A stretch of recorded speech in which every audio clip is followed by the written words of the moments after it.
Hello बच्चों, let's see this question is if a long cylindrical conductor carries a steady current parallel to its length then तो आपको बताना है बच्चों इन चारों ऑप्शन में से कौन सा करेक्ट है।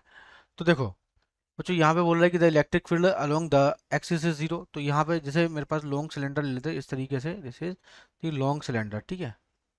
यहाँ पे ये एक्सिस रिप्रेजेंट कर देता हूँ, दिस इज एक्सिस है ना। तो यहाँ पे इस एक्सिस के चारों तरफ क्या है, ये इनसाइड द सिलेंडर क्या है, ये इसके अंदर करंट कितनी फ्लो हो रही है, आई मान लेते हैं, जैसे आई करंट इज फ्लोविंग। और यहाँ पे बच्चों एक जो है एक छोटा सा मैंने स्मॉल एलिमेंट ले लिया जिसके अंदर से ये करंट फ्लो हो रही है, this is I dash, clear. I dash current flow हो रही है।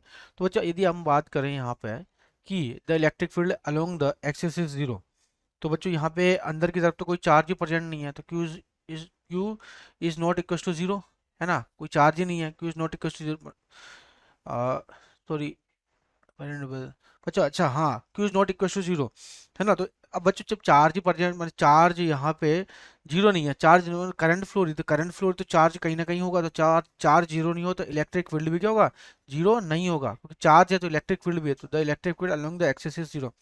तो बच्चों चार्ज है तो इलेक्ट्रिक फील्ड भी होगा, तो ये तो बच्चों ये करेक्ट ऑप्शन है। The magnetic field along the axis is zero. तो सेकंड चेक करते हैं मैग्नेटिक फील्ड। तो एम्पियर सर्किट रूल लो लगाते हैं, एक छोटा सा स्मॉल एलिमेंट ले लिया मैंने, है ना। तो this is B integration, this is d l is equal to mu naught, this is I dash. तो जाएगा B into this is two pi r, r radius का लिया बच्चों मैंने, ये ना, this is small r radius का। तो हो जाएगा जैसे म्यू नॉट आई डैश, है ना।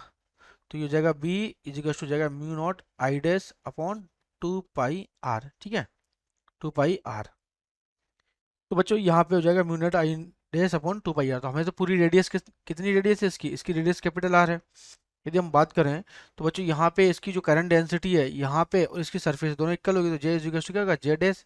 तो ये हो जाएगा I by A is equal to जाएगा आई डैश बाई ए, दोनों को एरिया इक्वल है ना। तो ये हो जाएगा आई अपॉन जैसे pi R square is equal to I dash upon pi R square, ठीक है।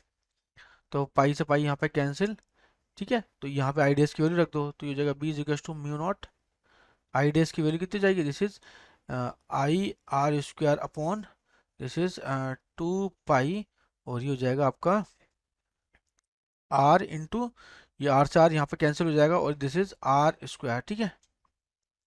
ठीक है ना बच्चा। तो यहाँ पे देखो B is not I naught, तो यहाँ पे बी जो है ना, बी क्या है, डायरेक्टली प्रोपोर्शनल टू आर। तो बच्चों यदि रेडियस यदि r is equal to zero है तो बी भी इक्वल टू जीरो होगा। तो magnetic field along the axis is zero. तो ये करेक्ट है बच्चों, क्योंकि आर जीरो सेंटर पे बोल रहा है ना। अलोंग द एक्सिस, एक्सिस का यहीं से पास हो रही है ना, तो ये जीरो है, आर जीरो तो ये भी जीरो होगा, ठीक है। तो ये करेक्ट है। सी वाला चेक करो, सी।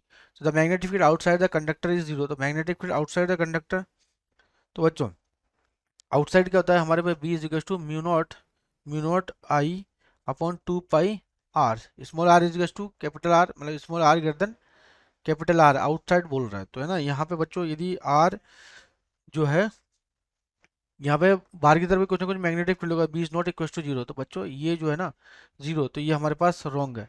The electric field outside the conductor is zero, electric field, तो बच्चों बाहर की तरफ जो है आउटसाइड कंडीशन में क्यू इक्वल टू जीरो है, तो इलेक्ट्रिक फील्ड भी क्या हो जाएगा, जीरो होगा। तो ये करेक्ट हो जाएगा। तो हमारे पास बी एंड डी क्या है बच्चों, दोनों करेक्ट है, बाकी इनकरेक्ट। Best of luck.